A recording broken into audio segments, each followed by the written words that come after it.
Hey everybody, welcome to another Food Plotters Journal podcast. Pages of the 2020 calendar are flipping by, and we're only about 4 weeks away from the first day of spring when we all start thinking about what seed we're going to be putting into the ground this year. My name is VanderVeen of Strategic Habitat, and I'm joined by my co-host John Komp of Northwoods Whitetails Seed Company. In this episode, John and I talk about frost-seeding switchgrass and clover. Some landowners already have the ground prepped last year by eliminating weeds and grasses so they can frost seed this spring, but many landowners still need to prep their soil before planting. We'll talk about how to approach both of these scenarios. We also talk about some brassica plots that barely got touched by deer, and now the turnips and radishes are just rotting away into mush. We throw out some ideas on what you can do this year in that situation. So with that said, let's get right into the call with John.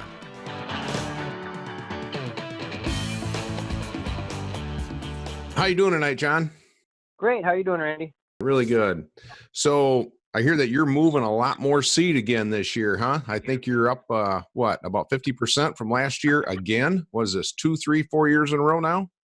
Yeah, I don't have the exact number, but we're well ahead of last year. But we haven't told too many people about this. But this has now become our my full-time job. I'm running Northwoods full-time now. I'm not in corporate America anymore with a 9-to-5 job like I've had for 25 years. So kind of nervous about the move, but really excited. And so far it's gone quite well. Yeah. Well, I'll bet you here in a couple of months, you'll probably wonder how you even have time for a full-time job, huh? As busy as we are right now, we would be thinking that, yeah. So we've been truly blessed up here these first 2 months. So looking forward to the rest of the year and seeing what the future holds for us. Good. Are you ready to put up another building? I mean, are you outgrown the first one so far? Believe it or not, those talks are in the works right now. We're trying to figure out what our next move is going to be, because it's kind of funny how fast we've grown. I mean, it's been a pleasure and a joy to work to see this company grow from a kitchen table now to to our garage and into a dedicated smaller shop. And now we're trying to figure out what our next move is, because we want our next move to be at least our last one for a few for many years. So we're just trying to make sure whatever we do, it's going to be the right move. Great. Yeah. Well, great service and, great quality products and, hey, the business will follow, right? Especially in this day of social media, word spreads. So that's awesome. Yeah. Well, awesome.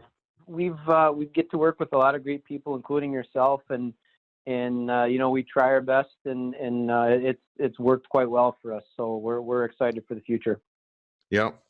So, one thing that I'm starting to see a lot of posts on Facebook and that type of thing about people wanting to know when they can start frost seeding. So you're probably getting a lot of questions about frost seeding, I would imagine. And are most guys wondering about switchgrass mostly at this point, or are some guys wondering about frost seeding clover as well? Mostly switchgrass, but we are getting a lot of guys asking about clover too. I would say it's probably 75-25 in favor of switchgrass, but I think a lot of guys just buy and order the clover without asking. But yeah, I don't really have a hard set date on frost seeding, whether it's switchgrass or clover. I'm looking more for conditions. With the switchgrass, I think you could actually get away with, if you had your spot prepped, like let's say we were going to do like a 2-acre bedding area with a screen around it. If you had that area prepped this past September, October, you could probably go in November, December before the snow came and frost seed your switchgrass. So it could go through that stratification process, that freezing, thawing. It breaks down that coating. I kind of, when folks ask about stratification and the hard seed on switchgrass, to me, I tell them it's kind of like that coating on an acorn, or that hard shell on an acorn, or that hard shell on a walnut. Switchgrass is something along those lines, and that stratification of freezing, thawing softens that shell and breaks it down. That's why you get a higher percentage of germination if you frost seed it. So Yeah, you can frost seed it if you've got a prepped area. Clover, the same thing. If you've got an existing clover plot, we've got a few guys that are frost seeding clover into last year's brassica or cereal grains.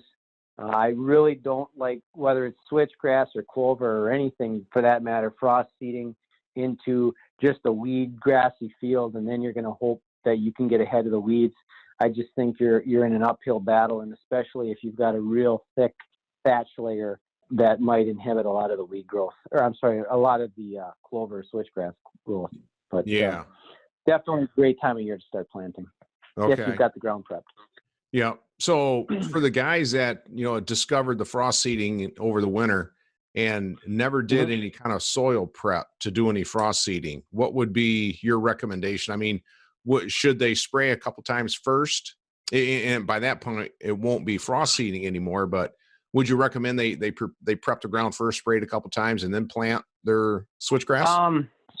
Switchgrass, we're going to actually try that this year to see if we can get away. We're going to try a spot where we can spray a couple times, or, try to knock down that thatch layer and then broadcast into it and then run through it with a cultipacker. I just don't know if that's going to work or not for switchgrass.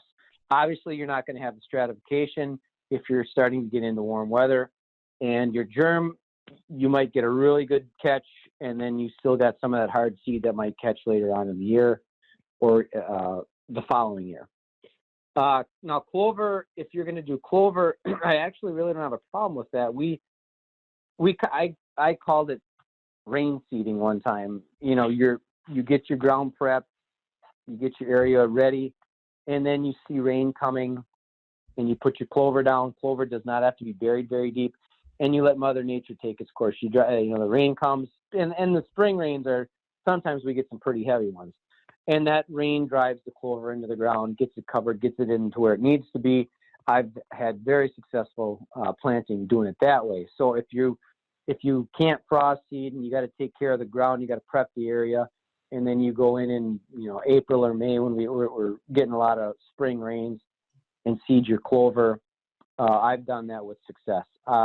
We like to do our spring plantings with clover. We like to use 50 pounds per acre of oats as a nurse crop, very similar to what a lot of farmers do when they're planting alfalfa. But I just don't know I'm sure somebody's out there has tried it with switchgrass. I don't know if that's going to work or not, but we are going to try it this year just to answer that question for ourselves. Mm-hmm. So when if you're gonna spray it twice, John, are you spraying with just Roundup, or are you using simazine for one of those applications? Again,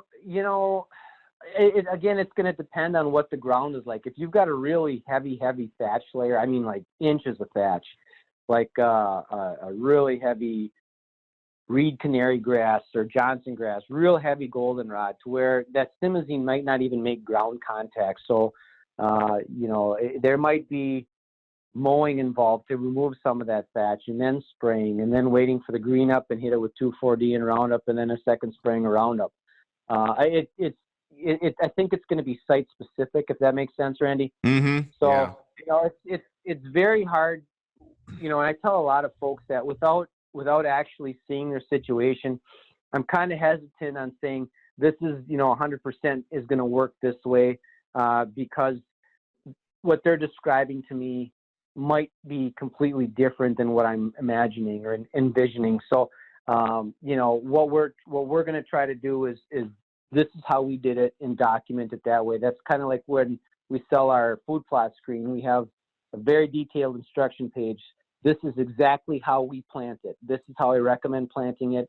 I know if you follow these directions to a T, you're going to be successful. So when we recommend frost seeding switchgrass, is because we've been very successful, and this is how we do it. And not everybody can do it that way, Randy. So we're going to try a few other options and say, okay, this is option A, the most successful we were at. This is option B. This is how we did it. Here's a video or some pictures. This is option C. So until I actually have that, it's just tough for me to recommend based on theory, and this may work, this may not work, because switchgrass especially, that's very expensive seed, and the chemicals aren't cheap. And this is hopefully a once or a twice in a lifetime planting. And we tell a lot of people, if you can't do it right, and that's kind of a strong statement, but if you can't do it right the first year to where you're not battling weeds and you're not having to mow all the weeds out of it, I'd rather see you hold off a year, spray summer and fall, switchgrass or frost seed next year, and then in October of 2021, you're going to be a lot further ahead than if you frost seeded this year and then try to spray and mow your way out of it. I think you might be further ahead just to hold off and then frost seed next year. So, not what a lot of guys want to hear, but you're looking for them to be successful with the planting and not battling weeds and stunted grass and just a genuine mess the first couple of years. Yeah. So I know you've had really good success on your switchgrass plantings the first year. I think you got, 4, maybe up to 5 feet on your very first year. Yep. So, but, in other areas, maybe where, guys never planted switchgrass before, maybe the conditions aren't ideal. What can the average guy expect as far as height goes by the first hunting season if he plants in the spring? I think, again, Randy, it's all going to come down to ground prep. And we absolutely knocked it out of the ballpark the first year we ever tried switchgrass. And I thought, this is pretty easy. I don't know. I don't see what the big deal is. Well, our second year, we got a flush. Well, first we had the second year we frost seeded, very cold, very wet spring.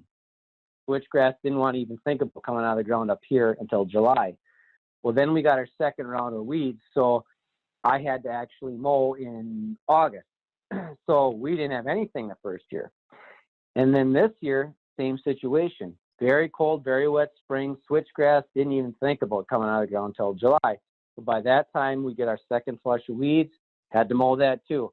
So, and at least in our situation, and our results were, it was very hingent on weather, but ground prep the year before, I think, played a huge, huge role in the success we had the first year with it. But yeah, our first year we had switchgrass 5 feet tall, and I thought this is this is a piece of cake. 2 years old and it's 6 feet tall. 3 years old, it's 8 feet tall. And that's on crappy clay knob that's got gravel and up here we call it pit run.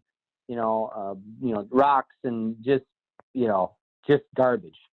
And we've never added any nitrogen, any lime, nothing, because I wanted to try it in the worst case scenario to see what it did, and it did phenomenal. So now we're going to start liming it and using some nitrogen, actually take a soil test and see what it needs. But long story short, if you prepare the ground correctly and you get adequate weather, especially heat in the spring, I don't see why you can't have between 4 and 5 feet the first year, as long as you're not battling weeds and have to go back and mow it. Yeah. So, I've been recommending more switchgrass to more landowners as I go along here, and mainly to hide your food plots, hide your access to and from box blinds and stands, and even to separate, to break up a food plot because it's just way too big, and you can just offer a little bit more security to the deer in a big wide open field, because no deer wants to feel like they're standing out on the 50-yard line. So no. And some landowners, hey, let's face it, we live in a microwave society, and a lot of guys, they want to screen, that very first year. So, I've been recommending to either, mix in a little bit of Sudan grass with their planting that first year, or I think you've used Egyptian wheat in the past too, right? Yeah, we had an area down in front of one of our stands that I wanted to try this experiment, and I'm pretty sure, I think this idea came from Jake Ealinger, and he did 6 or 7 pounds of switchgrass and like 3-4 pounds of, I want to say it was Egyptian wheat, and I'm pretty sure that's what we used. And planted it 2 years ago in, I think it was June is when we usually do our screening. And we prepped the ground, planted the Egyptian wheat in the fertilizer like we normally do. But I backed the seeding rate off. Usually Egyptian wheat, we're doing 10 to 15 pounds an acre. This was like 3 or 4. Not very heavy. Mm-hmm. And then before we cultipacked everything, we broadcast switchgrass. And then, you do your chemicals and just walk away. Well, that fall, the Egyptian wheat came in just fine. And I didn't really pay attention. There was a broadleaf here or there, not much. And I didn't really see much switchgrass. Now this year, that was 2018. So this past spring, 2019, I went in, ground it all up with the brush hog, and then spread some fertilizer. We took our grain drill and drilled in some more. I think it was this time with sorghum Sudan grass. We were trying for our screens, just testing some. So I really didn't care if this fell down or not. And I didn't disturb the soil in hopes that we'd get a flush of switchgrass. And then it was in an area that I just don't visit a lot, so I didn't see it. And then we went in August or September to start prepping for bow stands, and there's 8 feet tall sorghum Sudan grass, and there's 4 foot tall switchgrass. Yeah, awesome. So that I think that will work, but the key to that is not getting crazy with the seeding rate of the sorghum Sudan, because if you get 5, 6, 7 pounds, I think it'll choke out the switchgrass, especially if you get a real leafy sorghum Sudan grass, like Egyptian wheat. The leaf seems to be a little bit thinner. There might not be as many, like our food plot screens got a lot of leaves on it, really wide leaves. There's nothing going to grow underneath that food plot screen we sell. So I wouldn't recommend using that. But a sorghum Sudan or Egyptian wheat that's a little bit thinner, that's going to let some sunlight in, 3 pounds, 4 pounds an acre, you're still going to get structure. And, I think we got it to work. And I think if you tweak the recipe a little bit, it might work really well. So yeah, we did do it and it worked. So, but stupid me, I didn't document what all we did. So we're gonna mess around with a lot of stuff. We've got time this year, so we're gonna mess around with a bunch of stuff. Like mixing that together and then doing some different switchgrass plantings. Okay. So you were talking about seeding rates and whatnot. So if a guy were to just do switchgrass, let's say he wanted to plant switchgrass for some bedding, I've been recommending about 8 pounds per acre for bedding. And then, for screening, if you want to, not to have the deer bed in it, but maybe an access screen or breaking up a food plot, something like that, I've been recommending about 12 pounds per acre. Is that about what you're doing? Yeah, I think we're a little bit less. I think when we did our screen, we were at about 10.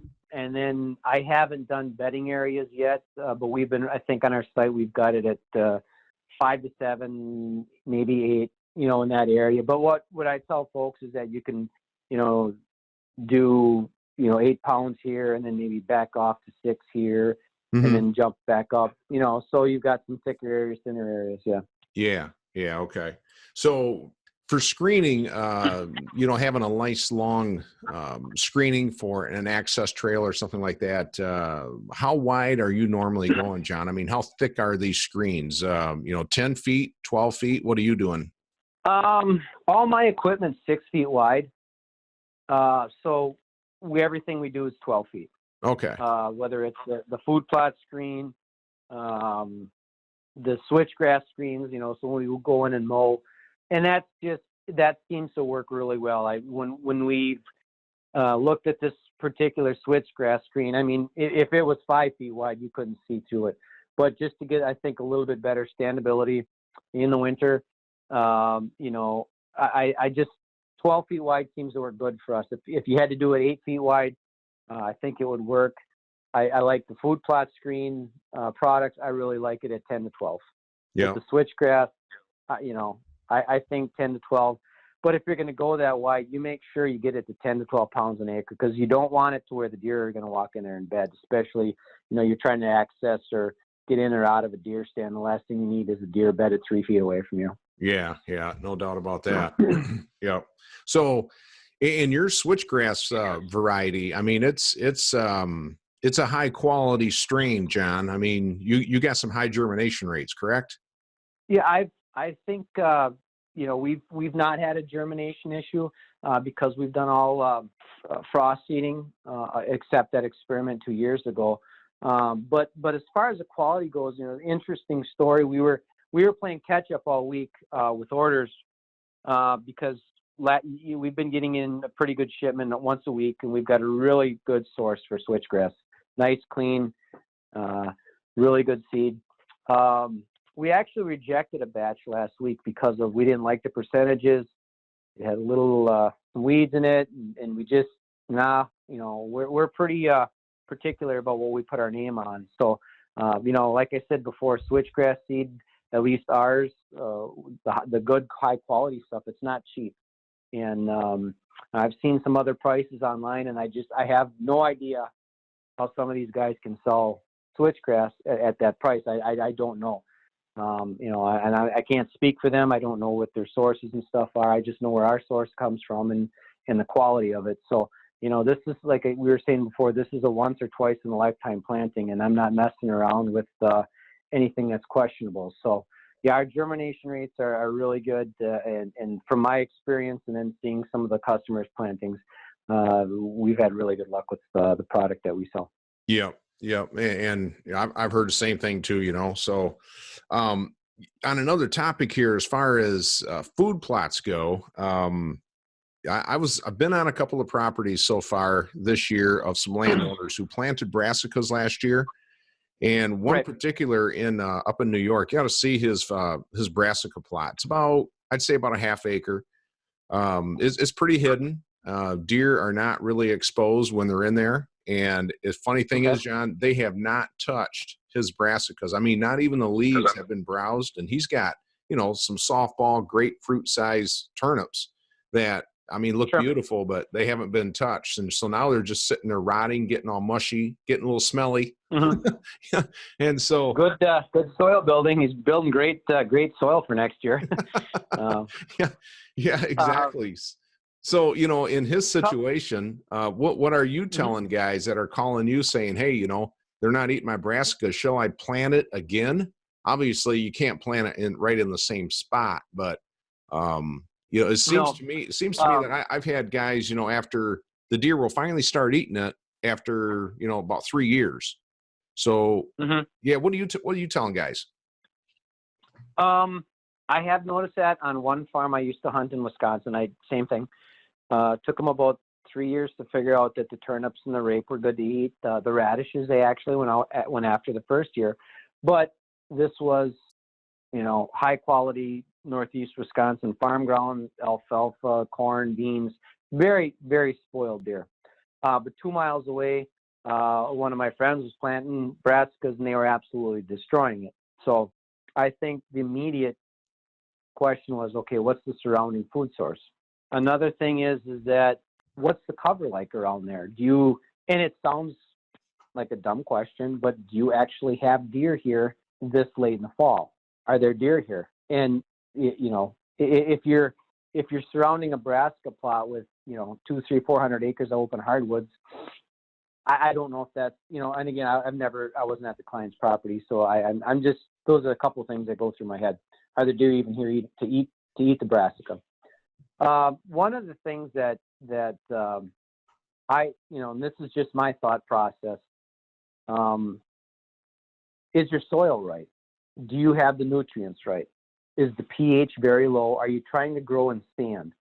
And I don't have any scientific evidence. I haven't done tests, and that's probably one of the things I'd like to do: plant some brassicas in some really poor quality soil, and then plant some brassicas in our garden, and pull the forage test. I think we're going to do that this year. But if your nutrients aren't right, if your pH is low, if your soil just isn't up to par, again, I can't prove it, but I think that affects the taste and the end product that you want the deer to eat. And my thought process behind that is our garden. We went to a no-till using the roller crimper, boosted the nutrients, and our vegetables were phenomenal. And I really believe that there's something to that as far as the quality of the food you're offering the deer. If you've got a really good high quality soil, your nutrients are up to snuff, that might change the taste to the deer. That's my thought process.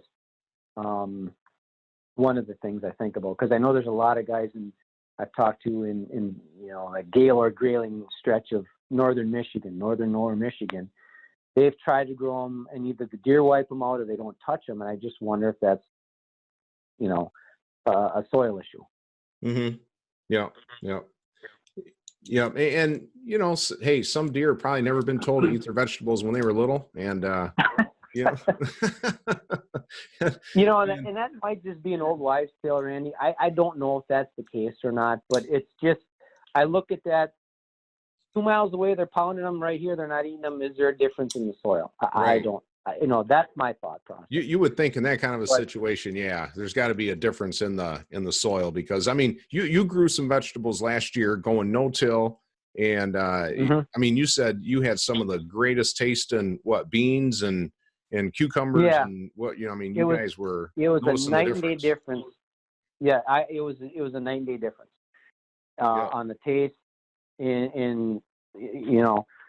So is that the case? I don't know, but I think that might be a factor. So what do we do if a customer calls up and says, "Hey, we planted your sweet peas, they didn't touch it." Okay, so let's say, and we'll just use a 1 acre food plot, for ease of discussion. So he's got half acre brassica, half acre of fall forage. Okay, so he said they just wouldn't touch the brassicas until January, February, or late in the year. So I would probably one or two things. We're going to either take that half of that's brassica and we're going to knock it down to 25%, and then maybe either add some more fall forage or a white clover strip for the time being. Or the other thing we'll do is we'll take, instead of going 6 pounds an acre of the sweet feast mix, we're going to go 3 pounds an acre with 4 pounds of our whitetail forage radishes, and we might add some crimson clover to it. We'll probably put either some beans or winter peas at planting with the brassicas. Add a lot of stuff in there that I know they're going to be in there eating right next to the brassica. So I've seen where guys have done the straight brassica planting and they just didn't get that attraction. So if you're doing a straight brassica planting, you've got 1 acre of brassica, nothing else. I would absolutely cut that in half and put in the cereal grain fall forage, oats, peas, beans, that kind of mix to make sure to get them coming to the food plot, and then eventually, odds are they're going to transition to the brassicas. Mm-hmm. Now, when you said your clients didn't have any deer in there, was it a straight brassica planting? There was nothing else in there? Was it just brassica? Yeah, it was straight brassicas, and I would say it was probably 50-50, turnips and radishes. There was some rape in there. Yeah. Yeah, but you could tell, the purple top turnips were definitely dominating what you saw, Yeah. Yeah. He's probably going to end up with a lot of those yellow flowers, when everything starts, greening up this spring. Sure. And so, he's going to have to go in there and spray all that. And then I would recommend he probably plant some, probably some buckwheat, some oats, maybe some crimson or Berseem clover in that spot, Mm-hmm. And after that, he might even be able to plant brassicas in the same spot then. If he does that in the spring, then he can put the brassicas back in the fall again. But right. I would absolutely cut that food plot in half with the cereal grains, and if he does the buckwheat, kind of monitor it, and if he does some oats, monitor it and see, are the deer actually eating this? Okay, and then I've actually added to our fall forage. I've added buckwheat to it in August, and they absolutely destroy it when it's a foot, between that 6-inch to 18-inch range. Man, they just pound buckwheat just in August. So I would do half in brassica and half in the cereal grains and radishes, or that kind of deer candy, we call it, that you plant in August, and have them transition, because they might have turned their nose up at the brassicas in September or early October because they quote unquote weren't ready yet, didn't get any freezes, and the deer just never made it back to that particular food plot. Yeah. So just changing what you plant next to the brassicas could make a world of difference. Yeah, and that's and that's why we like to alternate or rotate our cereal grains. The rye, the wheat, oats, peas, and that type of thing. With rotate that with brassicas, and just go half on one side, the other half on the other, and just keep rotating. And because what the brassicas need one year, the grains will provide, and vice versa, and you're not getting that Right. toxicity in the soil that way by planting brassicas every year Right. in some spots. Right. And then the thing with the young oats, I mean, when we usually do our planting of oats in mid-August, and they're up within 3 days, because we with our organic matter that we're knocking down from the spring plantings or the returning rye. There's so much moisture in the ground. The oats germinate almost instantly. And so I could plant on a Saturday and come back the following Sunday and start to see browse pressure already. So if you can create that situation where they're in there August, September, October on the cereal grains, half of the food plot, they're going to more than likely transition over to the brassicas. But will a pure brassica plot attract a whitetail? Obviously, it doesn't sound like it in, what was it, New York? I think you said? Yeah. Yeah. Obviously, they weren't doing that. But I think if he switched to half and half, or 75% cereal grains, 25% brassicas, I think it'd be a completely different story. Yeah. In this rotation of the grains and the brassicas every year, I mean, it really lends itself well to going no-till.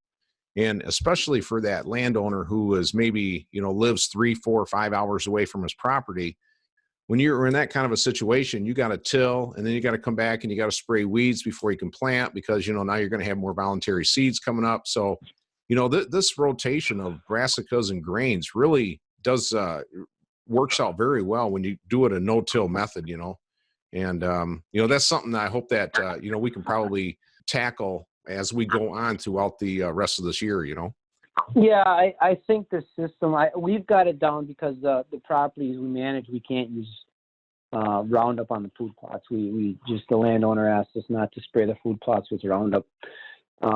So we've gotten it down to a one pass with the tiller, and that's it. The day of planting, we spread our fertilizer, till, but like here at the house, I can use it. So we're going to attempt some no-till stuff. Some of our, our switchgrass plantings and stuff we can spray.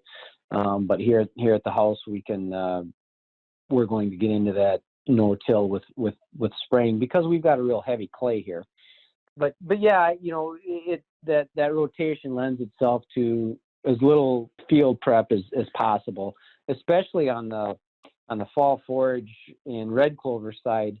You don't have to do anything until if you planted, say, August of 2019, you're not touching it until July of 2020. And then the brassica side, depending on what was consumed and what's left over, if you've got a field full of rotting bulbs, you might have to spread some fertilizer and some bigger seed like oats and peas and some, and then maybe run a disc or a drag or something to work the ground up just a little bit to get those big seeds into the ground, and then cultipack it.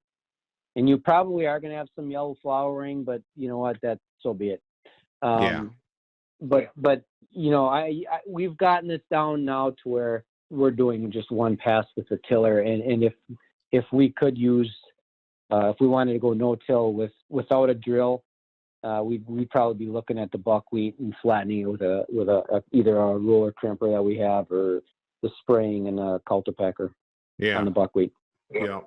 And in case guys, I'm sure we got some listeners that really don't want to use Roundup. And so just so that they know, oats and buckwheat, cereal, rye grain, even crimson clover, all those plants that you can plant, after, in the spot that you had your brassicas the previous year, you could plant those seeds, and they actually have those allelopathic properties where it is a weed inhibitor. So, if you did that, you may be able to get away without using any Roundup at all. So it's basically just knowing what seeds to plant and have that work for you instead of having to go out and spray the chemicals. Yeah, I think winter rye is probably one of the best weed inhibitors. It's amazing how in the spring and then in the early summer, right before we mow the rye, how weed-free it does allow the red clover to grow that we plant with it the previous fall. But it is amazing what a clean food plot you've got. I mean, even the Canadian thistle struggles with it in the spring. It does make it, but it's amazing how clean the food plots are with cereal rye coming back the following year. Yep, exactly. Okay. Well, hey, shoot, the time went pretty fast on that one, John. And, I'm sure that we're going to probably be covering this a little bit more again when we get, the snow is gone and we start getting some green up and stuff. And, there's going to be a lot of guys with questions. Some guys are way ahead of other guys, as far as their thought process on when they ought to start planting and whatnot. So, hey, we're getting close to that time. And so now that winter is kind of on the downward swing, we'll be able to get these podcasts out more on a regular basis and answer a lot of questions for, a lot of our listeners. Sure. Absolutely. Yeah. It's I think it's 4 degrees here tonight, and we got a foot of snow on the ground, but before you know it, it's going to be 45, and we're going to see some exposed food plots, and the deer will be back on the rise. So it's right around the corner. Yep. Yeah. Well, hey, I was down in Georgia about 2 weeks ago, and the landowner said that here about the last week in February, the farmers are going to start planting corn down there already. Last week of February. I go, man, that's crazy. Yeah. So. Keep in mind though, in July when we're enjoying a beer on a lake when it's 85 or 90 degrees, those poor guys are in 105, 107 degrees. So, oh man, I don't know what's the lesser of two evils, Randy. No. But, that's crazy. It's here already. Yeah, exactly. So you're probably getting ready to plant or to ship some seed down to some of those guys, huh? Because they're so far ahead of us. Yeah, we've got quite a few customers in the Georgia area, Mississippi. It's been a real treat to work with people all over the country, and it's really cool to talk to them and hear their situation and what they're dealing with, and it's just been a real joy. Yep, you bet. All right, John, good catching up with you again, and we'll probably put another one of these out there in another 7 to 10 days or so, and until then, stay warm, and we'll talk to you next time. All right, great, Randy. Have a great night. All right, see ya.